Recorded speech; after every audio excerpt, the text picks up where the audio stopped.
ഇരിക്കൂ.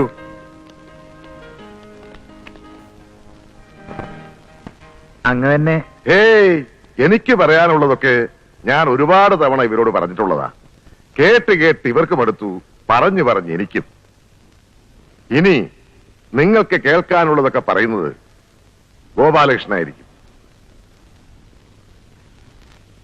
ഞാൻ നിങ്ങളെയൊക്കെ വിളിച്ചു വരുത്തിയത്. Excuse me sir, with your permission. Yes. Sir ഒരു അല്പം കൂടെ ഉറക്കെ സംസാരിച്ചിരുന്നെങ്കിൽ. ആ, ശബ്ദം എന്റേതുപോലെ അത്ര ഗംഭീരമല്ലെങ്കിലും പറയാനുള്ളത് അല്പം കടുപ്പത്തിലാകുമോ എന്ന് സംശയമുണ്ട്. You carry on.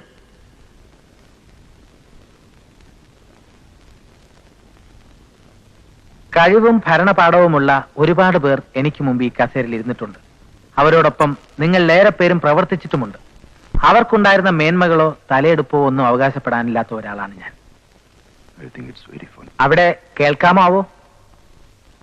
BA-ക്ക് സിലബസിലുണ്ടായിരുന്ന പൊളിറ്റിക്സ് ടെക്സ്റ്റുകളിൽ നിന്ന് പരീക്ഷയ്ക്ക് വേണ്ടി കാണാതെ പഠിച്ച കാലഹരണപ്പെട്ട രാഷ്ട്രീയ തത്വങ്ങൾ കുറച്ച് മനസ്സിലുണ്ട്. പിന്നെ പത്രവിൽപ്പനക്കാരൻ എന്ന നിലയിൽ മതിലിനപ്പുറത്തും ഇപ്പുറത്തും നിന്നുള്ള എളിയ പൊതുജന സമ്പർക്കം, ദരിദ്രമായ ചുറ്റുപാടുകളുള്ള ഒരു ചേരിയിലെ സാധാരണക്കാരുമായി അവരുടെ നിത്യജീവിത പ്രശ്നങ്ങളുമായുള്ള മുഖപരിചയം, ഇത്രയൊക്കെയാണ് എന്റെ പരിമിതമായ ക്രെഡൻഷ്യൽസ്. നിങ്ങൾക്ക് ബോറാവുന്നുണ്ടാവും. എനിക്ക് പറയാനുള്ളത് എന്നെക്കുറിച്ചല്ല, നിങ്ങളെക്കുറിച്ചാണ്. ആരെയും വ്യക്തിപരമായി നോവിക്കാൻ ഞാൻ ആഗ്രഹിക്കുന്നില്ല. പോലീസിനെ കുറിച്ച് കേവലം ഒരു സാധാരണക്കാരന്റെ കാഴ്ചപ്പാട് മാത്രമാണ് ഇപ്പോഴും എനിക്കുള്ളത്. അതുകൊണ്ട് തന്നെ പോലീസിലെ ഉന്നതന്മാർക്ക് മുമ്പിൽ തന്റേടമായി മനസ്സ് തുറക്കാൻ അവസരം കിട്ടിയ ഒരു സാധാരണക്കാരനായാണ് ഞാൻ ഇവിടെ നിൽക്കുന്നത്.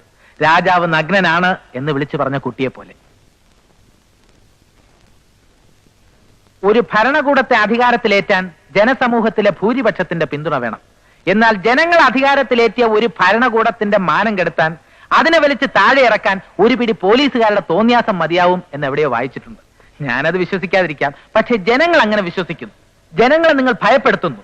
അറപ്പും ഭീതിയും അവിശ്വാസവും നിറഞ്ഞ കണ്ണുകളിലൂടെ ജനം നിങ്ങളെ നോക്കിക്കാണുന്നു. രാഷ്ട്രീയക്കാർക്ക് അതിൽ പങ്കുണ്ടാവാം, എങ്കിലും ഒരു വലിയ പരിധിവരെ നിങ്ങൾ തന്നെയാണ് അതിന് ഉത്തരവാദികൾ. നിങ്ങൾ ജനങ്ങളെ പീഡിപ്പിക്കുന്നു, അവരുടെ മേൽ കുതിര കയറുന്നു. സൈക്കിളിൽ ഓവർലോഡ് പോകുന്ന സാധാരണക്കാരനെ ട്രാഫിക് നിയമലംഘനത്തിന്റെ പേരിൽ പിടിച്ചിറക്കി നിങ്ങൾ കൂമ്പിനിടിക്കുന്നു, അവന്റെ വാൽ ട്യൂബ് ഊരുന്നു. എനിക്ക് അനുഭവമുണ്ട്. എന്നിട്ട് അതേ നിങ്ങൾ തന്നെ എല്ലാ ട്രാഫിക് നിയമങ്ങളും കാറ്റിൽ പറത്തിക്കൊണ്ട് നമ്മുടെ റോഡുകളിൽ ഓവർ സ്പീഡിൽ പായുന്ന മന്ത്രി വാഹനങ്ങൾക്ക് പൈലറ്റും എസ്കട്ടും നൽകി നിയമലംഘനത്തിന് കുടപിടിക്കുന്നു. മന്ത്രിയുടെ വണ്ടി മീൻകാരന്റെ സൈക്കിളിൽ മുട്ടിയാൽ മീൻകാരനെയും സൈക്കിളിനെയും പ്രതിയാക്കി നിങ്ങൾ കേസെടുക്കുന്നു. നിയമത്തെ നിങ്ങൾ തലകീഴായി മറിക്കുന്നു. നിയമം ലംഘിക്കുന്ന മന്ത്രിമാരെ നിങ്ങൾ അറസ്റ്റ് ചെയ്യണമെന്ന് ഞാൻ പറയില്ല, അതിന് നിങ്ങൾക്ക് അധികാരമില്ലായിരിക്കാം. പക്ഷെ പാവം സൈക്കിളുകാരന്റെ നേർക്കൊന്ന് കണ്ണടച്ചുകൂടെ? ഓട്ടോറിക്ഷക്കാരനെ ഒന്ന് വെറുതെ വിട്ടൂടെ? വിടണം, വിട്ടേ തീരും. മുച്ചീട്ട് കളിക്കാരനെ പിടിച്ച് മുണ്ടുരിഞ്ഞ് ലോക്കപ്പിൽ നിർത്തിക്കോളൂ, എനിക്ക് പരാതിയില്ല. പക്ഷെ നിശാ ക്ലബ്ബുകളിൽ പുലരും വരെ ഇരുന്ന് 10,000ങ്ങൾക്ക് തായം പറഞ്ഞ് ചീട്ട് കളിക്കുന്ന വമ്പന്മാരായ രാക്കോഴികളെ നിങ്ങൾ കണ്ടില്ലെന്ന് നടിക്കരുത്. അവരുടെ കൂട്ടത്തിൽ നിങ്ങൾ ആരും ഉണ്ടാവുകയും അരുത്. കൈക്കൂലി വാങ്ങിക്കുന്നവർ കൂട്ടത്തിലുണ്ട് എന്ന് എനിക്കറിയാം. ഞാനായിട്ട് അത് അവസാനിപ്പിക്കാമെന്ന മൂഢവിശ്വാസമില്ല. വാങ്ങിച്ചേ തീരൂ എന്നുള്ളവരെ തടയാനും സംവിധാനമില്ല. പക്ഷെ ഒന്നുകിൽ പ്രതിയോട് അല്ലെങ്കിൽ വാദിയോട് ദയവ് ചെയ്ത് രണ്ടു കൂട്ടരോടും കിമ്പളം കൈപ്പറ്റുന്ന രീതി ഇനിയെങ്കിലും അവസാനിപ്പിക്കണം. അടിക്കുപ്പായത്തിന്റെ ചരടിൽ പ്രതികളെ കെട്ടിത്തൂക്കി ആറ് നിൽക്കാൻ ഇടം പോരാത്ത ലോക്കപ്പിൽ ക്രൂരമായി വധശിക്ഷ നടപ്പിലാക്കുന്ന ആരാച്ചാർമാരുമുണ്ട് നമുക്കിടയിൽ.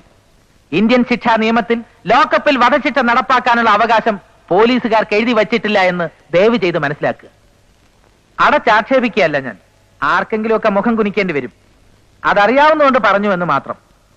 വേണ്ട, സഹായത്തിനാണെങ്കിൽ ആരും മുഖ്യമന്ത്രിയെ നോക്കണ്ട. പോലീസുകാരോട് അദ്ദേഹത്തിന് ഒരു പ്രത്യേക സ്നേഹവും വാത്സല്യവുമുണ്ട്, സമ്മതിച്ചു. നിങ്ങളിൽ ചിലരെങ്കിലും അത് ഒരുപാട് മുതലെടുക്കുകയും ചെയ്തിട്ടുണ്ട്. പക്ഷെ ഇനിയില്ല. നിങ്ങൾ അതിരുവിട്ട് സ്നേഹിക്കുന്ന പതിവ് അദ്ദേഹം മതിയാക്കി. പുറമേക്ക് അദ്ദേഹത്തിന്റെ മുഖത്തൊരു ഇഷ്ടക്കേടുണ്ടെന്ന് നിങ്ങൾ കരുതുന്നുവെങ്കിൽ തെറ്റി. എനിക്കറിയാം ഉള്ളിന്റെ ഉള്ളിൽ അദ്ദേഹം എന്നോട് യോജിക്കുന്നുവെന്ന്. കാരണം ആത്യന്തികമായി അദ്ദേഹം ജനങ്ങളുടെ കൂടെയാണ്, ജനങ്ങളുടെ മാത്രം നേതാവാണ്. ആരും ഞെട്ടണമെന്നില്ല. നിങ്ങളുടെ മുഖത്ത് നോക്കി ആരും ഈ സത്യങ്ങൾ വിളിച്ചു പറഞ്ഞിട്ടില്ല. അതുകൊണ്ടാണ് ഈ ഞെട്ടൽ. ഒന്ന് മാത്രമേ പറയാനുള്ളൂ.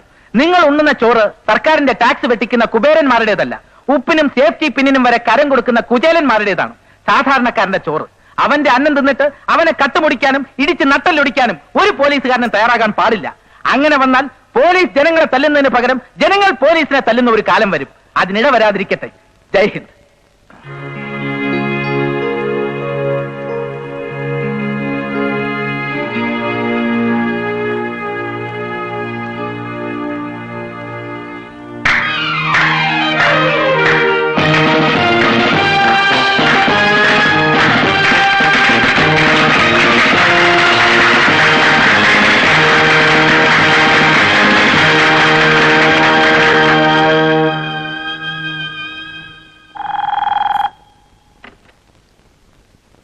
യെസ്, തിരക്കിലാണ്.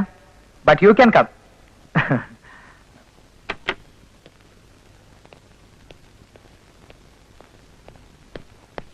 ആ, ഇരിക്കൂ. സാർ, ഗുരുതരമായൊരു പ്രോട്ടോകോൾ ലംഘനം നടത്താനാണ് ഞാൻ വന്നത്. എന്തേ? എന്നെ അറസ്റ്റ് ചെയ്യാൻ പറഞ്ഞോ ഐ ജിമാരാരെങ്കിലും? No sir, if you permit me, എനിക്ക് അങ്ങേ ഒന്ന് കൺഗ്രാജുലേറ്റ് ചെയ്യണം. You have real guts sir, real tremendous guts. ആഭ്യന്തരമന്ത്രിയോട് സേവ പറയാൻ വന്ന ഒരു ഓഫീസറായി കാണില്ലെന്നറിയാം. അതുകൊണ്ടാണ് ഇങ്ങനൊരു സ്വാതന്ത്ര്യം, ഇങ്ങനൊരു ധൈര്യം ഞാൻ കാണിക്കുന്നത്. മുസൂറിയിലെ ട്രെയിനിങ്ങിനിടയിൽ ജീവിതം അറിഞ്ഞ അപൂർവം ഗുരുക്കന്മാരിൽ ഒരാൾ പറഞ്ഞത് ഓർമ്മയുണ്ട്, 1000 സല്യൂട്ടിന് നൽകാൻ കഴിയാത്തതെല്ലാം ഒരു ഹസ്തദാനത്തിലുണ്ടെന്ന്. ഇപ്പോഴെനിക്ക് ബോധ്യമാവുന്നു, ഒരു ഷെയ്ക്ക് ഹാൻഡിലൂടെ പ്രകടിപ്പിക്കാവുന്നതിലും അപ്പുറം ഒരുപാട് അഭിനന്ദനങ്ങൾ മനസ്സിൽ ഇനിയും ബാക്കിയുണ്ടെന്ന്. ചട്ടങ്ങൾ ലംഘിക്കുന്നതിന് മാപ്പ്. You are splendid. Congrats. Thank you. Right. Sir, അർജന്റാണെന്ന് പറഞ്ഞു. ആര്? Home minister.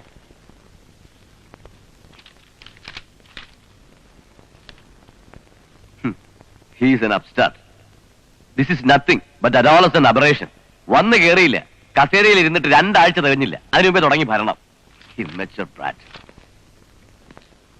ഇരിക്കൂ. ക്യാബിനറ്റ് ഡിസിഷൻ ഇല്ലാതെ പെട്ടെന്ന് ഇങ്ങനൊരു ഓർഡർ. എന്താണത്? മന്ത്രിമാരുടെ പോലീസ് എസ്കോർട്ട് പിൻവലിക്കാനുള്ള തീരുമാനം ഇതല്പം തിടുക്കത്തിലായി പോയില്ലേ സർ? നോ, ക്യാബിനറ്റിൽ തന്നെ ഞാൻ തീരുമാനം പറഞ്ഞിരുന്നാണല്ലോ. ഇപ്പൊ ഓർഡറായി, അത്രയല്ലേ ഉള്ളൂ. എന്നാലും മിസ്റ്റർ വിജയനുണ്ണി, ഈ സംസ്ഥാനത്ത് 1000 ജനങ്ങളെ സംരക്ഷിക്കാൻ ഒരു പോലീസുകാരൻ പോലും ഇല്ല എന്നാണ് കണക്ക്. അപ്പൊ പിന്നെ ഒരു മന്ത്രി ഓടി നടക്കുന്നിടത്തെല്ലാം 10 പോലീസുകാരും കൂടി ഓടി നടക്കുക എന്ന് പറഞ്ഞാൽ അതിന്റെ പേര് എസ്കോർട്ട് എന്നല്ല, എക്സ്ട്രാ വെഗൻസ, ദുഷ്ചിലവെന്നാണ്. അല്ല, മറ്റു മിനിസ്റ്റേഴ്സിന്റെ റിയാക്ഷൻ എന്താവുമെന്ന എന്റെ പേടി. എന്തിനു പേടിക്കണം? ആഭ്യന്തര വകുപ്പിലെ ചെലവ് ചുരുക്കൽ നടപടികളുടെ ഭാഗമായി ഇങ്ങനെ ചില സ്റ്റെപ്സ് ഉണ്ടാവുമെന്ന് ഞാൻ ക്യാബിനറ്റിൽ തുറന്നു പറഞ്ഞാണല്ലോ. അതൊക്കെ പത്രക്കാരെ ഇംപ്രസ് ചെയ്യാൻ വേണ്ടി പുതിയ മന്ത്രി ഉണ്ടാക്കിയ സെൻസേഷൻ ആണെന്ന എല്ലാവരും ധരിച്ചിരിക്കുന്നത്. ഇതിപ്പോ പെട്ടെന്ന് ഇങ്ങനെ ഒരു തീരുമാനമെടുത്താൽ പിന്നെ അത് നടപ്പിലാവണം. എസ്കോർട്ട് ഉപേക്ഷിക്കണമെന്ന് എല്ലാ മന്ത്രിമാരോടും ഞാൻ ഡിഒ ലെറ്ററിലൂടെ അഭ്യർത്ഥിച്ചിട്ടുണ്ട്. അതിതുവരെ ആരും കാര്യമായി എടുത്തില്ല. അതുകൊണ്ടാണ് ഇങ്ങനെ ഒരു ഓർഡർ. ഇപ്പൊ മന്ത്രിമാർക്ക് എസ്കോർട്ട് ഓടിക്കൊണ്ടിരിക്കുന്ന പോലീസുകാരെയും വാഹനങ്ങളെയും ഉടൻ പിൻവലിച്ചേക്കൂ. എല്ലാ SP മാർക്കും മെസ്സേജ് എത്തണം. Start executing the decisions right away. അല്ല സർ, മന്ത്രിമാരാരെങ്കിലും പറ്റില്ല എന്ന് പറഞ്ഞാൽ SP മാർക്ക് ധിക്കരിക്കാൻ കഴിയില്ല. അതൊക്കെ നമ്മൾ വഴിയെ കാണുന്നു. അങ്ങനെ വരുന്നതൊക്കെ വഴിയിൽ വെച്ച് കാണാമെന്ന്.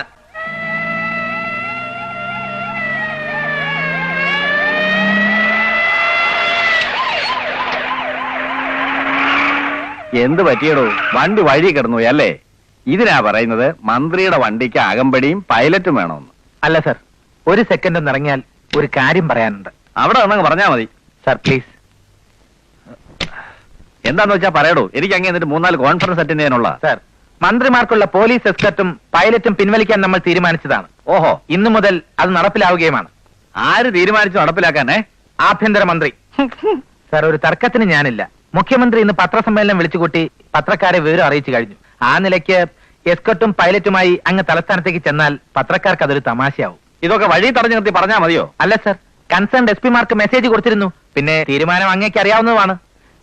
ട്രാഫിക് കൺട്രോൾ വഴി നിങ്ങൾക്ക് മെസ്സേജ് കിട്ടിയതല്ലേ? അതെ സർ. പിന്നെ ഇദ്ദേഹം നിർബന്ധമായിട്ട് പറഞ്ഞപ്പോ, എടോ ഗോപാലകൃഷ്ണ, ഓർഡറിൽ നിന്ന് എന്റെ പേരും ഒഴിവാക്കിയതേ. ആ മന്ത്രി ആയാലും കൂടെ 5-6 പോലീസും പട്ടാളവും ഒക്കെ വേണം. ഇല്ലെങ്കിൽ പിന്നെ മന്ത്രിക്ക് എന്തോടൊരു വില. അത് ശരിയാവില്ല സർ. ഗവൺമെന്റിന്റെ തീരുമാനം ഒരു മന്ത്രി തന്നെ അനുസരിക്കുന്നില്ല എന്ന് വന്നാൽ നാളെ പത്രങ്ങൾക്ക് അതൊരു സദ്യയായി. എന്ത് പറഞ്ഞാലും പത്രക്കാര്. എടോ, ഈ പത്രക്കാർക്ക് ഇതിലും വലിയ സദ്യ കൊടുത്തവനാ ഞാൻ. സർക്കാരിന്റെ ഖജനാവിന്ന് 10-20 ലക്ഷം രൂപ മുടക്കി മോടി പിടിപ്പിച്ച മന്ത്രിമന്ദിരത്തിൽ നിന്ന് പുതിയ മന്ദിരത്തിലേക്ക് ഞാൻ താമസം മാറ്റിയപ്പോഴും എഴുതി ഈ പത്രക്കാര്, ഭക്ഷ്യമന്ത്രി ധൂർത്തടിച്ചു, ഖജനാവും പിടിച്ചു എന്നൊക്കെ. എന്നിട്ട് എനിക്കൊരു ചുക്ക് സംഭവിച്ചില്ല. പിന്നെ ആ എസ്കോർട്ടും പൈലറ്റും ഒക്കെ. സർ, ഞാൻ വളരെ വിനയപൂർവ്വം ഒന്നുകൂടി പറയുകയാണ്, ഇവരെ റിലീവ് ചെയ്യണം. സൗകര്യമില്ല. നിങ്ങൾ ആരെയാണ് സർ പേടിക്കുന്നത്? ജനങ്ങളെയോ? കേരളത്തിലെ ഒരു മന്ത്രിയെയും ഇന്ന് വരെ ജനങ്ങൾ തെരുവിലിട്ട് കൈകാര്യം ചെയ്തിട്ടില്ല. പേപ്പട്ടിയെ പോലെ തല്ലി ചതയ്ക്കപ്പെടാൻ അർഹതയുള്ള മന്ത്രിമാരില്ലാഞ്ഞിട്ടല്ല സർ. പക്ഷെ നമ്മുടെ ജനങ്ങൾക്ക് മന്ത്രിമാരെക്കാൾ അല്പം കൂടി വിവരം ഉണ്ടായിപ്പോയി. അല്ലെങ്കിൽ പ്രതികരിക്കാനുള്ള ശേഷി നഷ്ടമായി. അതവർക്ക് തിരിച്ചു കിട്ടുന്നവരെങ്കിലും അങ്ങേ പോലുള്ളവർക്കും പോലീസിന്റെ അകമ്പടിയില്ലാതെ ഈ നാട്ടിൽ സഞ്ചരിക്കാം, ജീവഭയമില്ലാതെ. ദയവ് ചെയ്തവരോട് തിരിച്ചു പോകാൻ പറയണം സർ. നോ, സാധ്യമല്ല. എന്റെ കാര്യം ഞാൻ നോക്കിക്കോളാം. താൻ തന്റെ വകുപ്പ് ഭരിച്ചോണ്ടാ മതി. സർ, ഇവരെന്റെ വകുപ്പിൽപ്പെട്ടവരാണ്.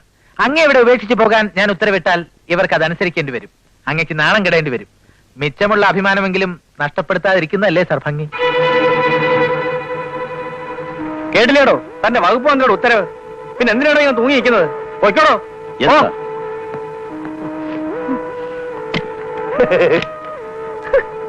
വണ്ടി വിടറോ.